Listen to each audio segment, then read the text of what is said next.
Hey everyone, and welcome.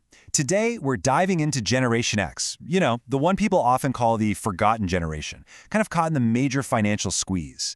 They're staring down a retirement situation that looks totally different from any generation before them.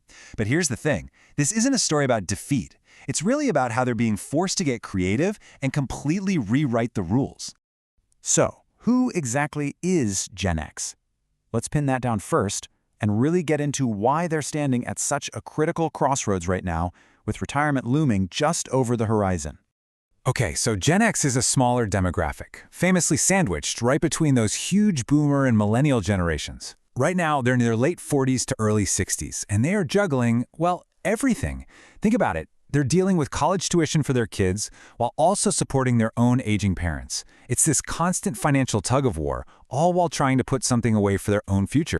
All right, now let's get real and look at the financial reality for Gen X, because the numbers, they tell a pretty startling story about where their retirement savings actually stand. So according to data from Fidelity, the average retirement savings for a Gen Xer is about $178,000. Now that might sound like a decent chunk of change, but that word average, it can be really, really deceiving. And here's why. The median, which is the exact midpoint of all savers, is way lower, at around $115,000. This number? This gives us a much more honest picture of what the typical everyday Gen Xer has actually managed to save. And then there's this number. And honestly, this one is a bit of a gut punch. A full 40% of Generation X has nothing. Zero. Zilch, saved for retirement. That is a huge chunk of the population staring down a massive savings gap as they get closer to their retirement years. This chart right here just lays it all out, plain and simple. You can see how the really high savings of a few people at the top pull that average way, way up, and it gives you a skewed picture. But the median, that tells the real story. Half of all Gen X savers have less than $115,000 set aside for their future. And it's not just us looking at the data. Financial experts like Michael Collins are confirming what we're seeing. Gen X is just up against a totally unique set of hurdles that have put them on a completely different financial track than the generations who came before them. So why are they so far behind? Well, it's kind of like a perfect storm.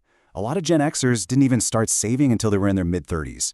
They've been squeezed by student loans, the insane costs of raising kids, and, of course, caring for their parents. And on top of all that, the gender pay gap has been this constant drag, making it even harder for women to save. But the challenge goes so much deeper than just not having enough saved up. The traditional financial safety nets, the stuff previous generations could count on, have pretty much vanished for Gen X. The old retirement playbook, it's broken. I mean, just look at the pension. We're talking about a guaranteed monthly check for life from your employer when you retire. For our parents' generation, that was the bedrock of their plan. But today, a staggering 75% of Gen Xers don't have one. That reliable income stream is just gone. And as financial expert Joe Meyer points out, it's a real double whammy. The pension income is gone, and at the same time, the Social Security system is facing a pretty shaky future.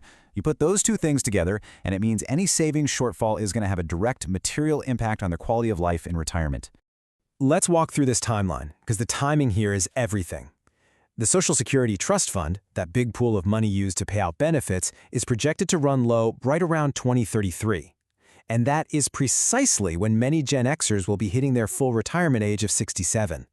Seriously, the timing could not be more critical. So what does that actually mean for them? Well, if Congress doesn't step in and do something, future retirees could see their promised benefits slashed by almost 20%. For a generation that's already behind on savings and has no pensions, a cut like that would be absolutely devastating. Okay, so with that old playbook completely torn up, how is Gen X adapting? Well, a huge part of the answer lies in what is often their single biggest asset, their home. Their housing choices are completely reshaping what retirement is even going to look like. A huge majority, we're talking 70% of Gen Xers, say they want to age in place. They want to stay right where they are in their current homes. They want to hold on to their independence, their community, and just the stability of what they know.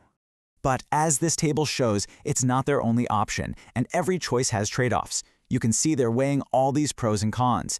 Aging in place gives you that independence, but the cons are higher costs and maybe feeling isolated. Multi-generational living lets you share costs, but you give up a lot of privacy. And yeah, relocating can save you a ton of money, but it often means moving far away from family. And this brings us right back to that whole sandwich generation reality we were talking about. The fact that multi-generational homes are on the rise is a direct answer to all these pressures. It's a really practical way to save money, to share the load of caregiving, and to strengthen those family bonds. So I think the key takeaway here is that Gen X isn't just sitting back and accepting this new, tough reality. Nope. They are actively and very creatively forging a whole new playbook for what life after work can be. And you know what? There's some really good news in all this. This right here shows the incredible power of just being consistent. For those Gen Xers who have been able to contribute to a 401k for 15 years or more, their average balance is over $500,000. It's proof that dedicated, long-term saving absolutely, positively works. And as financial advisor David Peters points out, there's even more to the story. You know those numbers we saw earlier often just capture one account at one company. The total household picture, when you look at all the accounts from different jobs over the years, is often much healthier than it first appears. This slide really lays out their new playbook. They're taking control with 4 key strategies. First, using catch-up contributions, which lets people over 50 sock away extra money in their retirement accounts. Second, they're exploring side gigs and part-time work. Third, they're planning to delay taking Social Security to get a much bigger monthly payout. And fourth, like we saw, they're totally rethinking where and how they want to live. So in the end, this isn't just a story about a crisis. It's really a story about a pragmatic, resilient generation that's adapting to a completely new world. They are rewriting the rules and forging their own, more flexible paths to a fulfilling retirement. And that leaves us with a really powerful question, not just for Gen X, but for everyone. With that old, predictable, one-size-fits-all path to retirement totally gone, it forces all of us to think proactively. So what are you going to write in your playbook?